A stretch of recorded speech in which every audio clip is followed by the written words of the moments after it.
Power point में पढ़ा हुआ है ना, पावर पॉइंट में सही रहेगा। अब एक मिनट नहीं दिख रहा है आवाज आओ। वाला तो देखा है। चलो जल्दी जल्दी जल्दी, हाँ स्टार्ट करते हैं तो फिर। चैप्टर 3 स्टैंडर्ड 8 अंडरस्टैंडिंग क्वाड्रिलेटरल, ठीक है ना।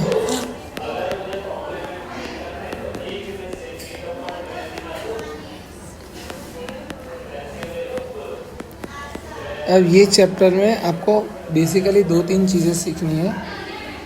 पहली चीज़ ये है कि straight line, okay. Straight line मतलब 180, ओके, ठीक है। दूसरा आता है कॉनकेव और कॉन्वेक्स, कॉनकेव और कॉन्वेक्स है ना। लेंस लेंस नहीं, लेंस अलग चीज़ है और ये अलग है। हाँ, कॉनकेव मतलब कोई भी एक एंगल, आवाज़ नहीं, कोई भी एक एंगल 180 से बड़ा होगा, मतलब स्ट्रेट लाइन से बड़ा है, आगे नहीं, तो वो क्या हो जाएगा। और 180 से कम रहेगा वो सारे क्या हो जाएगा, कॉन्वेक्स। 180 से बड़ा कॉनकेव, 180 से छोटा कॉन्वेक्स, ओके। अब मैं ऐसा बोलूँ कि तो इसका मतलब क्या होता है, तो regular polygons, regular polygons must be regular polygon must be convex polygon, regular polygon must be convex polygon, okay, ठीक है। समझ आया। रेगुलर पॉलीगॉन ऑलवेज क्या होगा, कॉन्वेक्स पॉलीगॉन, ठीक है, उसमें कोई दो राय नहीं है। अभी नेक्स्ट जो लाइंस है उससे बहुत सारे शेप्स बनते हैं, है ना। तो ये कौन सा एंगल है, 90 से कम 80 90 से कम है, तो उसको हम क्या बोलेंगे, 80, और ये 90 से ज़्यादा है। तो 3 एंगल बनाता है, एक्यूट, एक्टिव, ऑब्टूस, और तीसरा है ना राइट एंगल, राइट एंगल, वो ऐसे स्ट्रेट 90, ओके, हाँ, और 90, हाँ बस ऐसे डन। डन। अब ये 3 एंगल बनते हैं। अब ये 3 एंगल के बाद आता है हमारा कॉन्सेप्ट स्टार्ट होता है। अब यही स्ट्रेट लाइंस जब ऐसे मिलती है तो एक शेप बनाती है, ठीक है। ऐसे बनती है तो भी शेप बनाती है, ऐसे ऐसे ऐसे मिलती है तो भी एक शेप बनाती है, ऐसे बनेगी तो भी एक शेप बनाएगी, ऐसे बनेगी तो भी एक शेप बनाएगी। ये सबको हम क्या बोलेंगे, क्वाड्रिलेटरल्स। क्या बोलेंगे, क्वाड्रिलेटरल्स, क्वाड्रिलेटरल्स, ओके। क्या बोलेंगे, क्वाड्रिलेटरल। क्वाड्रिलेटरल का सबसे बेसिक जो है वो है पैरेललोग्राम। क्या है, पैरेललोग्राम मतलब जिसकी ऑपोजिट साइड एक दूसरे से पैरेलल हो, ठीक है। तो ऑपोजिट साइड्स, हाँ वो बाद में, साइड्स आर पैरेलल पहले। मैं जब भी पैरेललोग्राम लिखूंगा तो मैं ऐसे लिखूंगा, ठीक है, हाँ ठीक है। उसको स्पेलिंग में लिखेंगे तो हाँ तो चलेगा, पैरेलल, ठीक है। अब ये इसका सबसे बेसिक है। उसके ऑपोजिट एंगल्स जो होंगे वो इक्वल होंगे। क्या होगा, equal. Opposite angles are equal, ठीक है। उसके जो डायगोनल हो गए ना, डायगोनल इक्वल पार्ट में बाइसेक्ट करेंगे। इक्वल पार्ट में मतलब मान लो कि ये 5 है तो ये 5 रहेगा, ये 10 है तो ये 10 रहेगा, ओके। तो अब और एक प्रॉपर्टी क्या हो गई कि diagonal bisect, okay, each other, ठीक है, हाँ सर। ये अब इतना याद रहा। अभी और एक प्रॉपर्टी है सर, कौन सा? तो एडजेसेंट एंगल। क्या?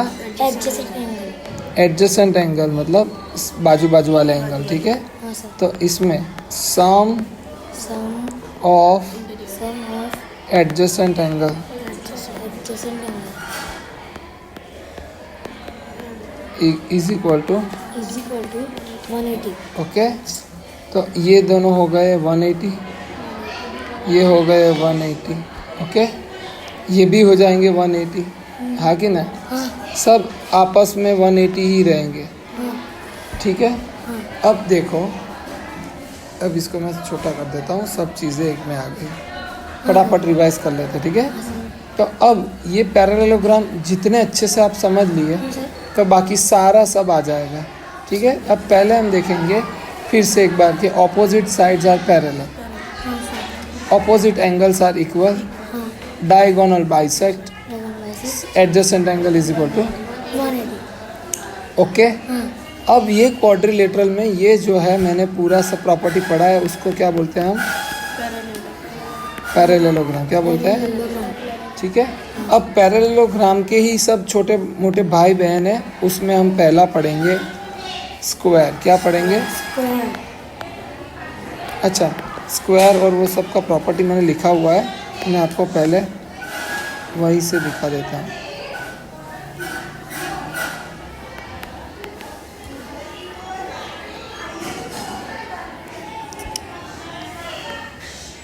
आपके लिए लिखा हुआ है, वो फाइल मिल जाए तो सही रहेगा। ओके, नहीं मिल रही तो टेलीग्राम में होगा।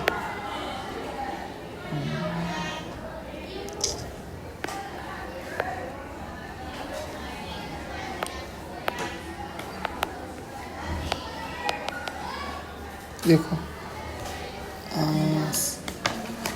कहाँ गई है वो पीडीएफ किधर गई?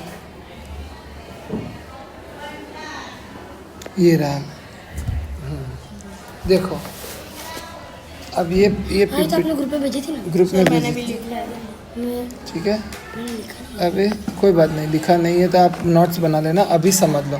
ठीक है। पैरेललोग्राम, तो ए बी और C D opposite sides are equal and parallel, so वो हम परपेंडिकुलर बोल सकते हैं उसको। Opposite angles are equal, angle sides are equal, angles are equal, okay. Diagonal bisect each other, वो भी मैंने बता दिया आपको, ठीक है। अब आता है रोम्बस। रोम्बस क्या है? रोम्बस जो है उसकी सब पैरेललोग्राम की प्रॉपर्टीज़ को वो फॉलो करता है। क्या करता है? सब पैरेललोग्राम की प्रॉपर्टीज फॉलो करता है, फॉलो करता है। ओके। कान को तो ऐसे मैं शांति, आवाज़ नहीं। मेरा बद्दी लगा लगा। अरे रे बाप रे बाप, एक मिनट। लोचा हो गया, लोचा लोचा। अच्छा प्लीज हो गई। एक मिनट, हाँ जस्ट 1 सेकंड।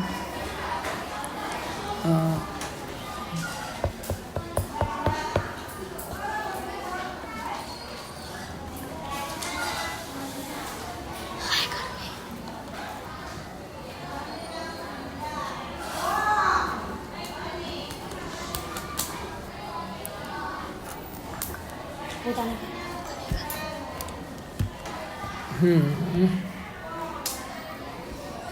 सब ठीक है। चलो अभी यहाँ पे आ जाओ। अब रोम्बस जो है, तो रोम्बस की ऑल साइड्स इक्वल होती है। क्या होती है? All side equal. ये सब सेम है, ठीक है।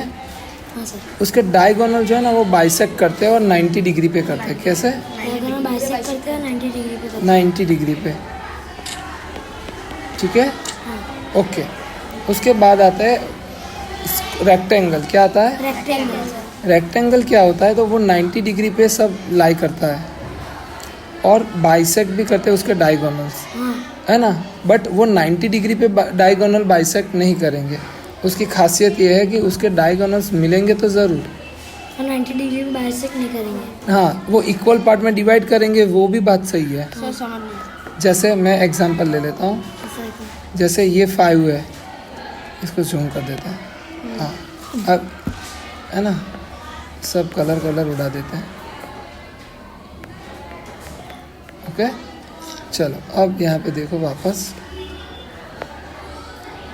अब ये मान लो कि 5 है तो ये भी 5 हो जाएगी। हाँ। ये 5 तो ये भी 5 हो जाएगी। सारे 5 हो जाएंगे। ओके, हाँ। समझ आया आप? हाँ सर। उसके सारे एंगल्स क्या होंगे? 90। क्या होंगे? 90 डिग्री। ठीक है, बट ये जो है ना, ये 90 डिग्री नहीं होगा। उसका बाइसेक्ट जब यहाँ पे रोम्बस में क्या होगा? 90 डिग्री होगा सबसे। और अगर ये 5 का है तो ये 5 का, ये 6 का है तो ये 6 का। ठीक है, ओके, समझ आया? हाँ। चलो, अब ये सब चीज़ें लिखी हुई है, फटाफट हम इसको रीड करते हैं। All properties of parallelogram hold true. Hold true मतलब वो राइट करता है। All interior angles are right angle, तो 90 डिग्री पे मैंने अभी बताया।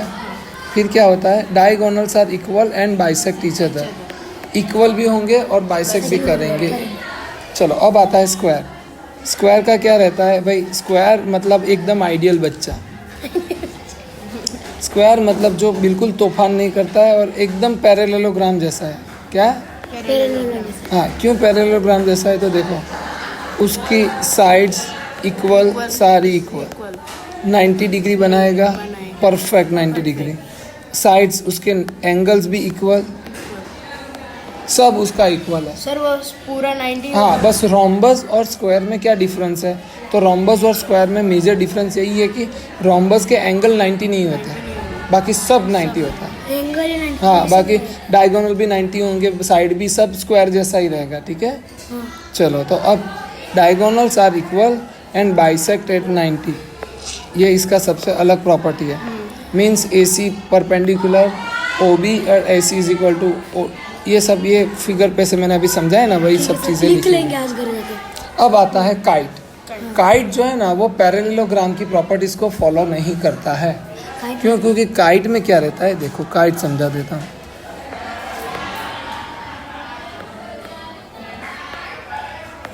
चलो, काइट में क्या है? बाजू बाजू वाली साइड इक्वल रहेगी। अगर ये 5 है तो ये 5। ये कलर दिख नहीं रहा है ना। ये 5 तो अब ये 10 तो ये 10। हाँ। अच्छा, पैरेललोग्राम की एक प्रॉपर्टी ये फॉलो करता है, सिर्फ एक, इसका एक डायगोनल मिलता है। इक्वली बाइसेक्ट करेगा। मतलब ये 5 तो ये भी 5, बट ये 3 तो ये ये भी 3। नहीं, ये 3 नहीं होगा, सर बड़ा ना ये तो 5 होगा। सर 6। ये 5। ओके, क्योंकि इक्वली पार्ट में डिवाइड नहीं करता। ओके, हाँ सर। चलो, तो a kite is a quadrilateral. There 2 pairs of equal length of side, okay, and these sides are the adjacent to each other। मतलब ये बाजू बाजू वाली साइड होगी। क्या होगी? बाजू बाजू वाले साइड से। इसीलिए ये देखो, पैरेललोग्राम में क्या था? Opposite sides are equal, but यहाँ पे एडजेसेंट साइड्स। ओके, अब इसका डायगोनल जो है ना, इसकी खास बात ये है कि ये 90 डिग्री पे कंप्लीट लाई करेंगे।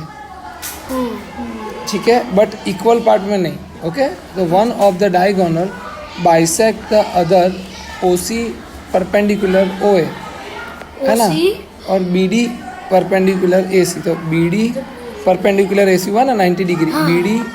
ओके, चलो, अब आता है last but not the least, black trapezium. क्या आता है? ट्रेपेजियम। ट्रेपेजियम का सिंपल है भाई कि कोई भी कोई भी एक पैरेलल होना चाहिए। अगर मैं ऐसे स्ट्रेट ड्रॉ करूं तो ये ऐसे होना चाहिए। होना चाहिए। अगर मैं ऐसे क्रॉस ड्रॉ करूं तो ये क्रॉस होना चाहिए। ओके, समझ आया? हाँ। तो ये इतनी मेजर प्रॉपर्टीज थी। ओके, अब आते हैं हम अपने क्वेश्चन पे। ठीक है, क्वेश्चंस लाओ, प्रैक्टिस करके निकालो। प्रैक्टिस करके हम धड़ाधड़ क्वेश्चन करेंगे। ओके, चलो, अब 3.1। हाँ, अब ये क्वेश्चन है। अब इसमें थोड़े लाइंस एंड एंगल्स की भी प्रॉपर्टीज आती है, वो लीनियर पेयर और वो सब, वो मैं आपको बता देता हूँ जैसे जैसे क्वेश्चन आएंगे वैसे वैसे। ओके, हाँ ये देखो, ये ऐसा है क्वेश्चन, ये ऐसा है, ठीक है। हाँ अब ये है y, वाई ये है 135, ये 25 और ये z x। मुझे क्या फाइंड करना है? x plus y plus z। अब मैं आपको एक प्रॉपर्टी सिखाता हूँ, आप याद कर लेना कि sum of sum of exterior angles sum of exterior angle 360 of any polygon of any polygon is equal to. Is equal to तो इसका आंसर तो मुझे पता चल गया क्या आएगा, 360 बट मुझे इंडिविजुअली एक्स वाई जेड का वैल्यू फाइंड करना, है तो मैं क्या करूँगा? Linear pair. क्या करूँगा? लीनियर ये लीनियर पेयर है, तो sum of linear pair sum of linear is equal to is equal to 180 so angle X plus 135 है ना, तो अब angle X is equal to क्या हो जाएगा? अब 10 में से 5 जाएगा तो 5, 7 में से 3, 45 ओके, कितना बचा? 45 ओके, हाँ अब देखो, अब ये मुझे x मिल गया, मिल गया आपको एक अब y मुझे फाइंड करना है, तो ट्रायंगल का प्रॉपर्टी यूज़ करूँगा मैं। देखो, सम इंटीरियर एंगल कितना होता है ट्रायंगल का? 180, तो 135 और 25 कितना होता है? 160, तो ये कितना हो जाएगा? x, तो y बराबर क्या हो जाएगा? Linear pair. हाँ लीनियर पर हो गया ओके, अब ये 25 है, तो कितना रहेगा? बाद में ये इंटीरियर एंगल 180, तो 130 माइनस किया, तो 135 180 में से माइनस होगा, फिर 125। चलो लिख देता हूँ, इन ट्रायंगल, फिर अभी तक पेंटिंग कैसे लेके आए थे उसको? वही बताता हूँ, sum of interior angle is equal to 180। So angle 135 plus 25 plus ये इसका नाम मैं दे देता हूँ P इज इक्वल टू 180, आगे ना। हाँ हाँ अब ये दोनों का सम कितना होगा? 160। कितना? 160 वो जब हमने किया मल्टीप्लाई वो मैंने डायरेक्ट कर दिया, मैंने सोचा आपको समझ में आ जाएगा, पर नहीं आया, तो फिर मैं बोला चलो अभी लिखा देते angle P is equal to 20। ये अब पता चला? हाँ एंगल पे उसका देखो, ये डायरेक्ट मैंने दे दिया, ये इसको P नाम दिया, ठीक है। हाँ अब ये लीनियर पेयर हो रहा है, देखो, तो y कितना रहेगा? 160 ओके, और अब 320 हाँ, अब ये मुझे बताओ, ये भी लीनियर पेयर है, हाँ ये हाँ आगे ना, तो ये 25 है, तो बाहर का कितना रहेगा? 155। 155 5 5 10 हो जाएगा ना 180। तो अब देखो 155, प्लस करना है ना। अब 155 प्लस 45 प्लस 160 करो तो तीनों का आंसर क्या आ जाएगा? 360 समझ आया? हाँ ये इतना सिंपल है है। ओके, अब और एक क्वेश्चन मैं आपको होमवर्क के लिए दे रहा हूँ, फिर बाद में हम ये कल परसों जब भी टाइम मिलेगा तब करेंगे, ठीक है। आवाज़ कैसे तो मैं बैठा दूँ ये 70 है, हाँ सर तो W W ये 110 है, हाँ ये X है, ये 120 है, Y फाइंड करो और Z फाइंड करो, ठीक है। ठीक है सर वाई लो का करके दिखाओ आप।